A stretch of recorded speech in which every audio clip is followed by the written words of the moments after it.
देखिए, मुख्यमंत्री अशोक गहलोत जी, माकन साहब और प्रदेश कांग्रेस के अध्यक्ष डोटासरा जी ने सब मंत्री परिषद के साथियों के साथ 12 दिसंबर को महंगाई हटाओ रैली को लेकर चर्चा की। सब मंत्री अपने अपने प्रभार के जिलों में संगठन के पदाधिकारियों के साथ जाकर आए। लोगों में जबरदस्त उत्साह है, जबरदस्त जोश है। कांग्रेस का कार्यकर्ता लगातार जोश में है और वो महंगाई के खिलाफ लड़ना चाहता है, क्योंकि पूरे राजस्थान में जनता की एक ही आवाज़ है, महंगाई हटनी चाहिए। केंद्र सरकार ने जो गैस सिलेंडर महंगा कर दिया, लोगों की पहुंच से दूर हो गया, पेट्रोल डीजल महंगा कर दिया, टैक्स बढ़ा दिए, जीएसटी बढ़ा दी, अभी कपड़े और जूते पर इन्होंने 5% से 12% कर दी। महंगाई बढ़ रही है, खाने की वस्तुएं महंगी हो गई, कॉमर्शियल गैस सिलेंडर महंगा हो गया, तो सामने दिख रहा है। अब भारतीय जनता पार्टी के लोग कितने भी बड़े बड़े बोल दे, आकर झूठ बोल दे, उससे कुछ नहीं होगा। ऑनलाइन पूरा सब कुछ तय है और जहां पर भी आप जाओगे तो पता चल जाएगा कि केंद्र सरकार जब कांग्रेस की थी तब कितने टैक्स थे पेट्रोल डीजल पर, और तब क्रूड ऑयल के दाम अंतर्राष्ट्रीय मार्केट में कांग्रेस के टाइम पर ज़्यादा थे, आज कम है। आज आपने केंद्र की बीजेपी की सरकार ने टैक्स बढ़ा दिया, इसलिए पेट्रोल डीजल महंगा हो गया, सब समझते हैं। अब बीजेपी कितना भी झूठ बोल ले, ये बीजेपी का झूठ चलने वाला नहीं है। महंगाई हटाओ रैली राष्ट्रव्यापी रैली, दिल्ली में परमिशन नहीं मिली, जयपुर में हो रही है। राहुल गांधी जी, सोनिया गांधी जी, पूरा केंद्रीय नेतृत्व यहाँ पर जयपुर में होगा और उसी मॉनिटरिंग में गहलोत साहब, माकन साहब, डोटासरा जी तब मीटिंग ले रहे हैं। माकन साहब आज वापस आए, अभी पीसीसी में भी मीटिंग होगी 3 बजे। ये तय हो गया है कि बड़ी तादाद में 2 लाख से ज़्यादा लोग यहाँ पर जयपुर में जुटेंगे। लाखों लोगों के आने का आंकड़ा सामने आ रहा है। लोगों में बहुत उत्साह, उमंग और जोश है, और जोश का कारण है भारतीय जनता पार्टी के जुल्म और अन्याय से लोग इतने पीड़ित हैं और हमारी सरकार के काम से इतने खुश है कि यही कारण है कि राजस्थान में वल्लभनगर का चुनाव हम जीते, बीजेपी की जमानत जब्त हो गई, और धरियावद में बीजेपी तीसरे नंबर पर रही और हम वहां पर भी चुनाव जीते। पंचायत और जिला परिषद जीते, हमें उम्मीद है अभी थोड़ी देर जहाँ 2-4 जगह और पंचायत जिला परिषद के चुनाव है वहाँ भी हम जीतेंगे। मंत्रियों को कितना मतलब टारगेट दिया है हर मंत्री को? देखिए, अभी तो मंत्री सब जगह मैं चित्तौड़ जाकर आया, सब अलग अलग क्षेत्रों में जाकर आए, अपनी अपनी रिपोर्ट आज हमने प्रस्तुत की है। इतनी तैयारी है, क्योंकि एक बड़ी दिक्कत ये भी है कि अब इलेक्शन है, शादियां हैं, बसें शादियों में भी बुक हुई है, इलेक्शन में भी हुई है, तो ऐसे में कार्यकर्ता अधिकतर अपने साधनों से भी पहुंचेंगे, बसें भी कर रहे हैं। स्कूलें बंद है, इसलिए स्कूल की बसें भी मिल जाएगी। तो तैयारी किस ढंग से हो, कैसे पहुंचे, क्या व्यवस्था की जाए, कार्यकर्ताओं को कम परेशानी हो, पब्लिक को भी परेशानी नहीं हो, और सारे लोग कोरोना की गाइडलाइन का पालन करते हुए यहाँ पर आए, तो उसकी कोशिश हम कर रहे हैं कि हर आदमी मास्क लगा कर आए। हालांकि इस वक्त जो हालात हैं उसमें हमारे पास जो रिपोर्ट है कि वो सारे कार्यकर्ता बड़ी तादाद में उत्साहित हैं, क्योंकि कोरोना के बाद बड़ी रैली जयपुर में अब होने जा रही है। क्योंकि बीच में लोग बंधे रहे, परेशान रहे कोरोना में, तो अब लोग खुलकर शादी ब्याहों में भी पार्टिसिपेट कर रहे हैं, प्रशासन गाँव के संघ शहरों के अभियान में भी पार्टिसिपेट कर रहे हैं। तो मेरा मानना है कि अब लोगों में उत्साह और उमंग है और लोग भारतीय जनता पार्टी के झूठ, फरेब और धोखे से मुक्ति पाना चाहते हैं। यही कारण है कि बीजेपी ने जब किसानों को कुचलने की बात कही, उनको आतंकवादी, खालिस्तानी कहा, किसानों को गलत बताया, और बीजेपी को बैक फुट पर जाकर प्रधानमंत्री जी ने माफ़ी मांगी कि मैं देश के अन्नदाता किसानों से माफ़ी चाहता हूँ। तो लोगों में ये चर्चा है कि 1 वर्ष तक 750 किसान मर गए, लोग सड़कों पर बैठे रहे और रास्ते जाम रहे, जनता परेशान रही। बीजेपी को पूरा देश कहता रहा, पूरी पार्टियां कहती रही, सुनी नहीं, एंड में कहते हैं मैं माफ़ी चाहता हूं, तो गलती मान ली। तो बीजेपी कल जब लोग भूख से मर जाए, बेरोजगारी से मर जाए, फिर कहे कि हम माफ़ी चाहते हैं, अब हम पेट्रोल डीजल की एक्साइज ड्यूटी कम करके, और मनमोहन सिंह जी कांग्रेस के टाइम पर भी उतनी करते हैं, तो फिर क्या मतलब? आपने तो 22-25 लाख करोड़ रुपए इकट्ठे कर लिए, रिकॉर्ड तोड़ दिए सारे। अब आप टैक्स इसलिए नहीं बढ़ा रहे, पेट्रोल डीजल की रेट। आप बताओ, कोरोना में लोगों की मौत हो रही थी, लोग मर रहे थे कोरोना से, टीवी पर आता था कोरोना से इतनी मौतें हुई, कोरोना से इतने मरीज बढ़े, पेट्रोल में 1.5 रुपया बढ़ा, डीजल पर 75 पैसे बढ़े, रोज कोरोना से मौतें बढ़ रही थी, डीजल पेट्रोल के दाम बढ़ रहे थे, गैस सिलेंडर के दाम बढ़ रहे थे। महामारी में कभी भी डीजल पेट्रोल के और गैस सिलेंडर अति आवश्यक चीजों में आते हैं। देश के कानून के अनुसार, अंतर्राष्ट्रीय मानवीय मूल्यों के अनुसार, कानून के अनुसार आप रेट बढ़ा ही नहीं सकते। आपने लगातार रेट बढ़ाई। अब यूपी के चुनाव आ रहे हैं, बाकी स्टेटों में चुनाव आ रहे हैं, तो अब आप रेट इसलिए नहीं बढ़ा रहे, आपको यूपी का चुनाव जीतने की चिंता हो रही है। तो यूपी का चुनाव ये हारेंगे और बाकी प्रदेशों में भी ये हारेंगे, क्योंकि लोग सिर्फ आपके हमारे समझाने से नहीं समझते हैं। आजकल तो ऑनलाइन सारा डेटा है। मैं लोगों से अपील करूंगा, ऑनलाइन चेक करो और देखो मनमोहन सिंह जी के टाइम पे केंद्र सरकार की एक्साइज ड्यूटी पेट्रोल डीजल पर कितनी थी। मनमोहन सिंह जी के टाइम पर क्रूड ऑयल के दाम महंगा था अंतर्राष्ट्रीय मार्केट में, $111 प्रति बैरल थे, आज 82-84 डॉलर प्रति बैरल है। एक्साइज ड्यूटी मनमोहन सिंह जी ने कम कर रखी थी, इसलिए पेट्रोल डीजल 60 और 59 रुपए था। इन्होंने बढ़ा दी, इसलिए महंगा है।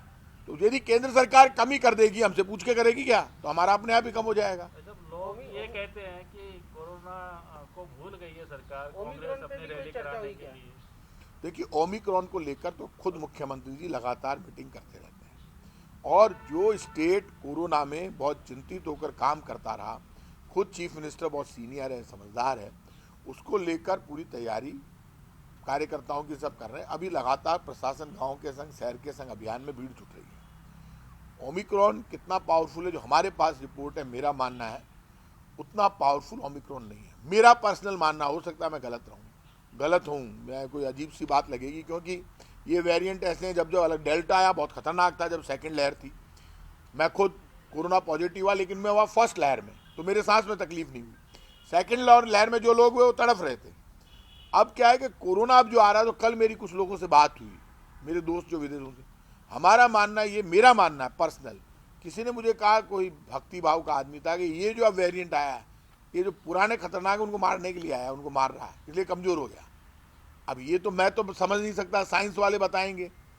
ओमिक्रॉन से हमें डरना चाहिए, मास्क हमें लगाना पड़ेगा, भीड़ में हम जाएं, सब लोगों से अपील कर रहे हैं मास्क लगाओ, और ओमिक्रॉन से बचकर रहना पड़ेगा, डिस्टेंस बनाकर रखनी पड़ेगी, गाइडलाइन हमको माननी पड़ेगी। अब तो खुद को भी तैयार होना, लेकिन जिंदगी को पटरी पर तो लाना पड़ेगा। शादी ब्याहों में जब ये बात आई कैबिनेट में, मुख्यमंत्री अशोक गहलोत जी से सब मंत्रियों ने कहा, साहब ये कर दो, तब तो ये रैली की बात नहीं थी, तब भी मैंने मना किया और सीएम साहब ने माना भी। आप ये बताओ, जो बैंड बजा रहा है, जो सामने लाइट लेकर चल रहा है, जो घोड़ी वाला है, जो वेटर है, और जो टेंट वाले हैं, इनकी आप हालत क्या समझते हो? भूख से जंग हो रही है कोरोना के बाद। तो लाइट उठाने वाला रोज लाइट उठाता है, पैसे लेता है, तब जाकर उसके घर में रोटी बनती है। वो घोड़ी वाला घोड़ी को चारा खिलाने के लिए पैसे नहीं है। अब हमें भूख का दर्द समझना पड़ेगा। हम आज ही गाइडलाइन जारी कर दें, साहब ये बंद वो बंद सब कर दें। हाँ, स्कूल के बच्चों का संकट है। मेरा मानना है हर स्कूल में ऑनलाइन और ऑफलाइन दोनों एग्जाम करने पड़ेंगे, कोई भी स्कूल मनमानी नहीं कर सकता। अभी बीच में कुछ स्कूलों ने गड़बड़ की है, सिर्फ ऑफलाइन होगा, स्कूल है, स्कूल में ही तो आ रहे हैं सारे पॉजिटिव।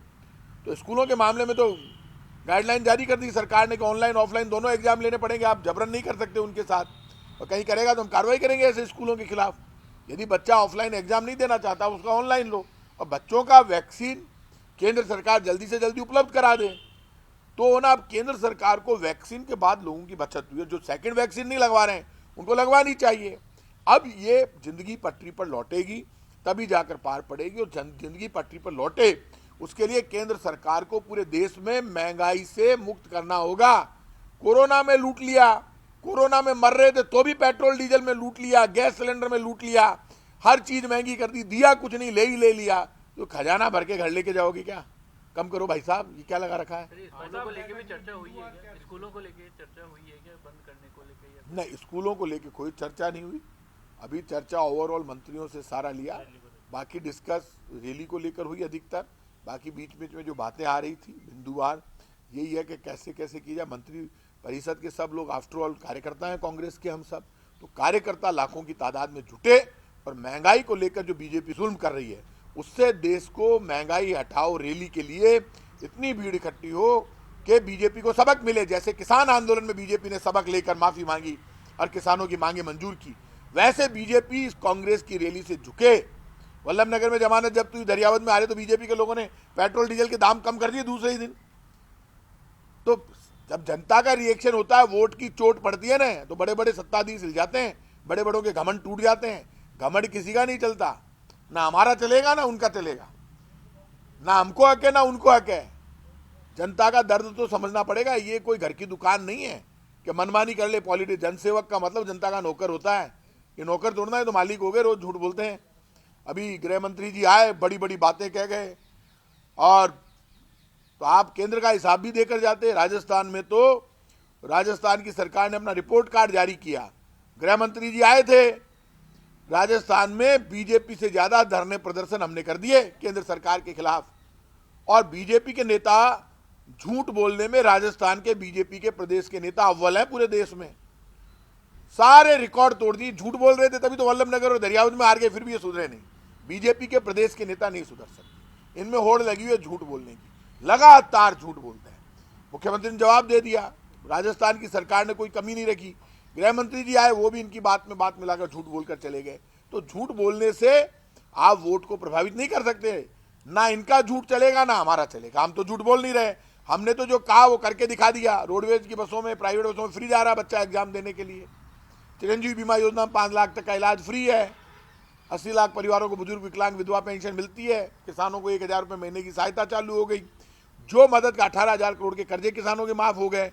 केंद्र सरकार ने 18 रुपये का कर्जा माफ नहीं किया।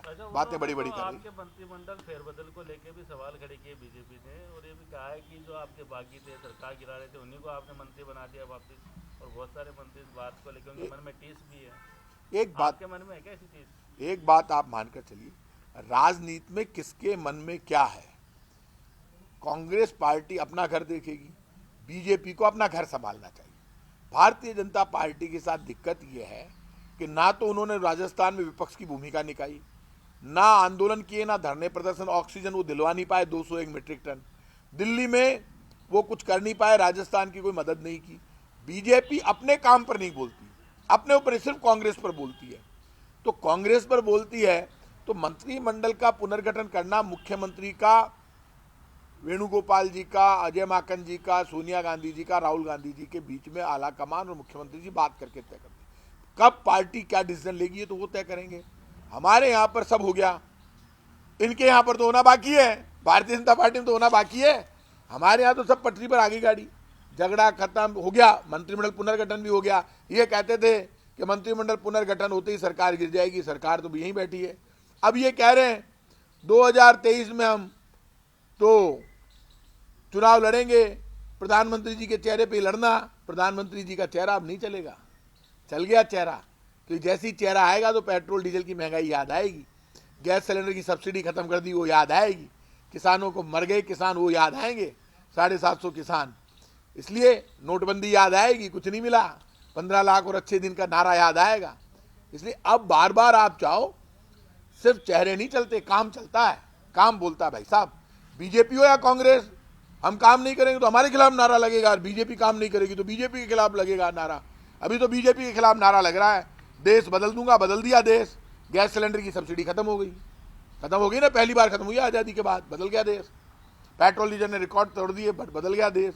महंगाई 7वें आसमान पर है, बदल गया देश। ऐसे ही बदला है। लोगों में, बीजेपी के लोगों की आंख का पानी मर गया, इसलिए लोगों के आंसू दिखाई नहीं। आप प्रभारी जाके आए हैं, मैं चित्तौड़, जो प्रभारी गए वहाँ आपस में कई जगह ऐसा देखा गया कि आपस में कांग्रेस कार्यकर्ता ही आपस में भिड़ गए प्रभारियों के सामने। देखिए, भारतीय जनता पार्टी हो चाहे कांग्रेस, कहीं पर जहां मंत्री गए, मैंने भी अखबारों में पढ़ा, उस पर हमने चर्चा इसलिए नहीं की कि कई बार विवाद हो जाता है।